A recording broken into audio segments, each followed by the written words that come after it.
안녕하세요. 대단히 반갑습니다. 무한을 향해 열린 가락 권덕원. 우리들은 오랫동안 리듬, 선율, 화성을 음악의 3요소라고 배워왔다. 뿐만 아니라 이것은 요즘에도 학생들에게 가르쳐지고 있는 내용이다. 그러나 우리는 음악의 3요소가 리듬, 선율, 화성이라고 쉽게 말할 수 있는 것인지 다시 한번 살펴볼 필요를 느낀다. 음악의 3요소 가운데 하나라고 말하는 화성은 서양음악에서 빼놓을 수 없는 중요한 요소이다.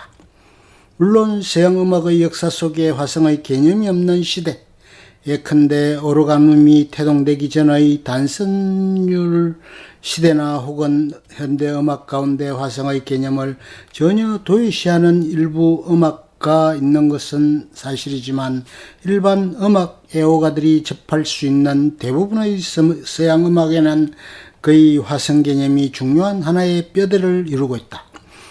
이 때문에 화성이 음악의 3요소 가운데 하나로 지목되었고 지금도 통용되고 있는 것이다.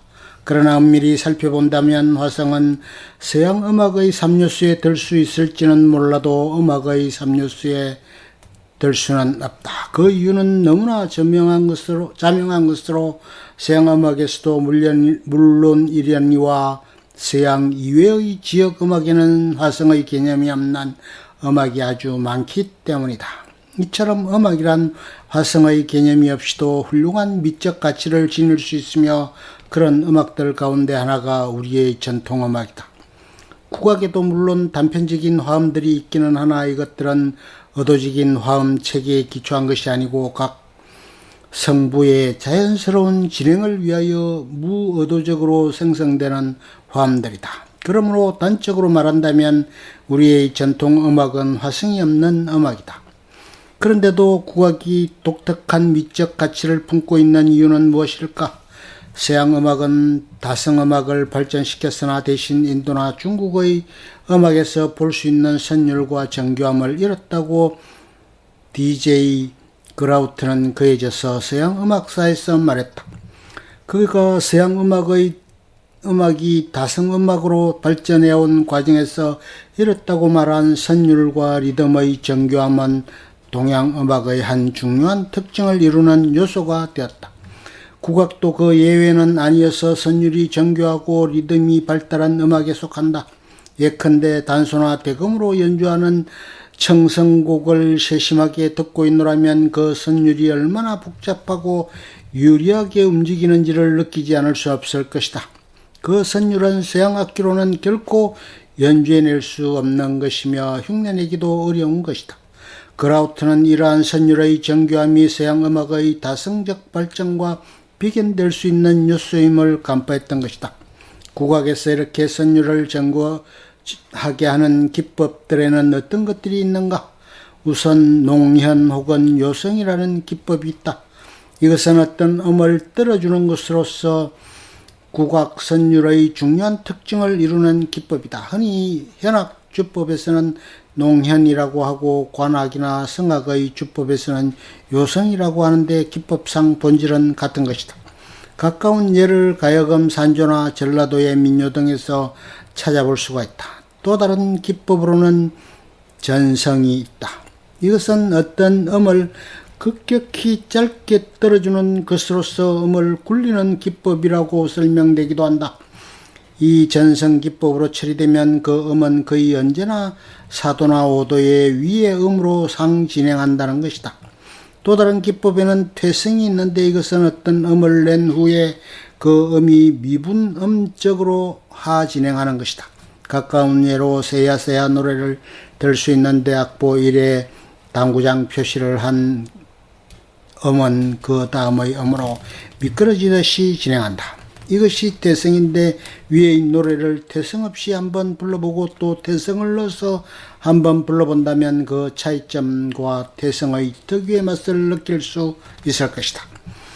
또 다른 기법으로 추성이라는 것이 있다. 이것은 주로 금운고 주법에 있는 것으로 어떤 음을 소리낸 후에 그 음을 잠시 높였다가 다시 낮추는 기법이다. 지금까지 언급한 농현, 요성, 인하, 전성, 퇴성, 그리고 추성 등은 어떤 한 음을 가지고 변화를 주는 기법인데 국악의 선율을 정교하게 하는 또 다른 방법으로서 장식음 기법이 있다.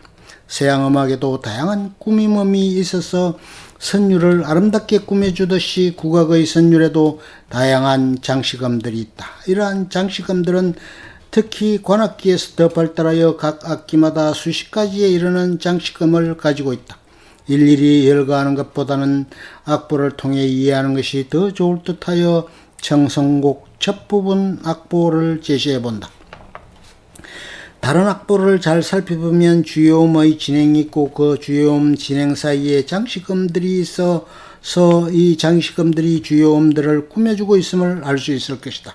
어떤 장식음은 주요음의 앞에서 꾸며주고 또 어떤 장식음은 주요음의 뒤에서 꾸며주고 있다.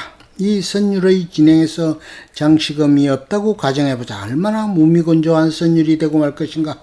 그래서 이런 장식음이 국악의 선율을 구성하는 중요한 요소가 되고 있다고 보는 것이다. 국악의 멋을 좀 더 깊이 느끼기 위해서는 이러한 장식음들의 아름다움을 들을 수 있어야 하고 그 장식음들이 가지는 음악적 가치를 인식할 수 있어야 한다.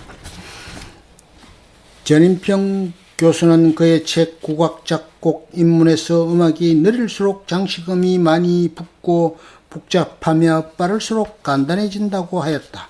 이 말은 템포가 느린 곡일수록 장식음이 더 발달해 있다는 의미를 내포하는 것이다.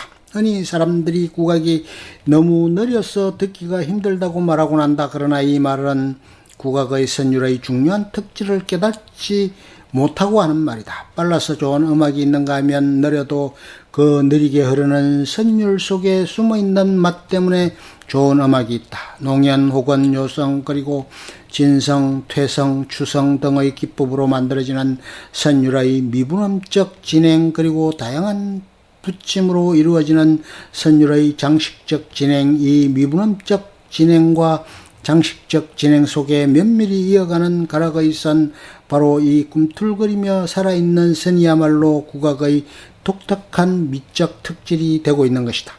국악을 들을 때 서양음악에서 볼 수 있는 화성적 풍부함이 국악에는 없기 때문에 어딘가 허전하게 느껴진다고 말하는 이가 있다. 그것은 서양음악을 들을 때 국악에서 볼 수 있는 선율의 정교함이 없기 때문에 허전함을 느끼게 된다는 것과 결국 같은 이야기가 된다. 그러니까 그것은 어디를 향하여 자신이 서 있는가에 하는 문제이지 미적 가치를 논할 수 있는 문제가 아니라는 말이다. 우리가 서양음악을 들을 때 어떤 선율이 나오면 그 선율이 대입법적으로 또는 화성적으로 어떻게 발전되었는가를 살피는 작업이 중요하듯이 국악을 들을 때는 그 선율이 어떻게 시작해서 어떻게 진행되고 그 진행되는 과정에 각 음들은 미분음적으로 또는 장식적으로 어떻게 발전되어 있는가를 살필 필요가 있는 것이다. 이것이 혹 국악을 많이 접하지 못한 이들에게 까다로운 요구가 될지 모르나 우리가 서양 음악을 이해하기 위하여 기울이는 노력과 정성을 생각한다면 오히려 더 쉬운 일이 될 수 있다. 가락의 위아래를 동시에 살피는 수직적인 작업 대신에 계속적으로 이어지는 가락의 이행길을 찾아 나서는 횡적인 작업이 선행될 때 우리는 우리 전통 음악에 숨겨진 한 진면목을 발견할 수 있게 될 것이다. 권덕은 한국교육개발원 연구원이며 저서로서 그림이 있는 음악 여행 등이 있다.